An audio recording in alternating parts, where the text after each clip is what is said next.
रेवाड़ी नगर परिषद की काली करतूतों का पिटारा विधानसभा कमेटी में खुला तो सभी हैरान हो गए।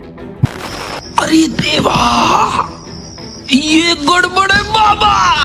भारतीय इतिहास में अपनी अलग गौरवशाली पहचान रखने वाले रेवाड़ी की तस्वीर को खूबसूरत बनाने की बजाय उसे अपनी भ्रष्टाचारी, कमीशनखोरी, लालची प्रवृत्ति से उसे जगह जगह बदसूरत करने वाले संभल जाए। उनके इलाज का पूरा बंदोबस्त होने जा रहा है।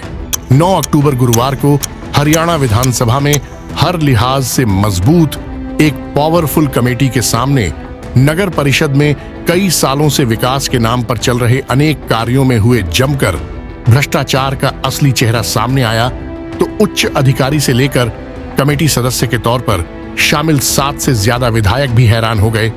नहीं सारुण के यहाँ कुछ तो गड़बड़ है, जरूर कोई ना कोई गड़बड़। कि किस तरह कुत्ते, बंदर, आवारा पशुओं की व्यवस्था के नाम पर नालों की सफाई, पार्कों की सुंदरता समेत लगभग सभी कार्यों में जमकर खेल होता रहा। सबसे गौर करने वाली बात यह रही कि यह खेल कैसे होता है और किस तरह इसमें बेदाग होकर निकला भी जा सकता है।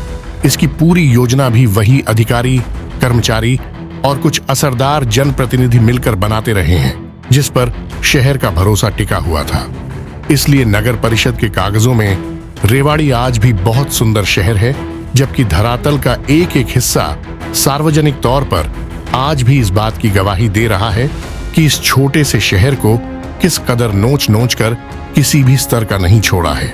इस कमेटी के समक्ष नगर परिषद रेवाड़ी के लगभग सभी छोटे बड़े अधिकारी के साथ चंडीगढ़ से पूरे हरियाणा को चलाने वाले एसीएस विकास गुप्ता स्तर के सभी बड़े आला अधिकारी पूरे रिकॉर्ड के साथ पेश हुए। रेवाड़ी विधायक लक्ष्मण सिंह यादव ने कमेटी सदस्य के तौर पर जब दायर की गई शिकायत के तमाम बिंदुओं के आधार पर अधिकारियों से सवाल जवाब करना शुरू किया तो दूध का दूध, पानी का पानी सामने आ गया। आवारा पशुओं के मामले में यह साबित हो गया कि कागजों ही पकड़े गए पशुओं की संख्या को ज्यादा दिखाकर किस कदर खेल किया जा रहा था। इसी तरह कुत्तों की नसबंदी, बंदरों को पकड़ने, नालों व सार्वजनिक शौचालयों की सफाई नहीं होने, door to door collection tender शर्तों के हिसाब से नहीं होना, शहर के पार्कों में सौंदर्यीकरण के नाम पर खर्च की जा रही राशि में गोलमाल करने समेत अनेक कार्यों पर विस्तार से चर्चा हुई, जिसको लेकर रेवाड़ी डीसी से लेकर चंडीगढ़ स्तर के अधिकारियों से जांच कार्रवाई के लिए कमेटी के समक्ष सहमति बनी। 1 महीने में यह जांच रिपोर्ट तैयार की जानी है। मीटिंग में शहर को साफ सुथरा बनाने के लिए डीएमसी ब्रह्म प्रकाश के प्रयासों की भी जमकर सराहना की गई। यहां बता दें, वर्तमान में नगर परिषद में कुछ को छोड़कर अधिकांश अधिकारियों के समय में ये कार्य नहीं हुए थे, जिसको लेकर शिकायतें दर्ज हुई है। ये 2 से 5 साल पुराने मामले हैं, जिसे बेहद ही चालाकी से, आपसी मिली भगत से पूरी तरह से दबा दिया गया था।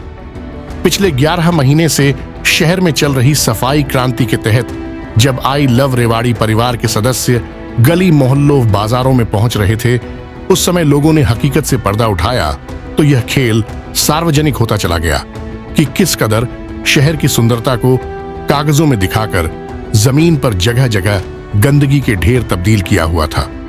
कमेटी में जिस तरह उच्च अधिकारियों ने आवश्यक कार्रवाई करने का भरोसा दिलाया है, उससे यह उम्मीद मजबूत होने लगी है कि नगर परिषद को भेड़ियों की तरह नोचने वाले अब किसी सूरत में बचने वाले नहीं है। अब यह आवाज उस शीर्ष पटल पर पहुंच चुकी है जहां से सिस्टम चलकर नीचे तक की व्यवस्था की जिम्मेदारी, जवाबदेही को तय करता है।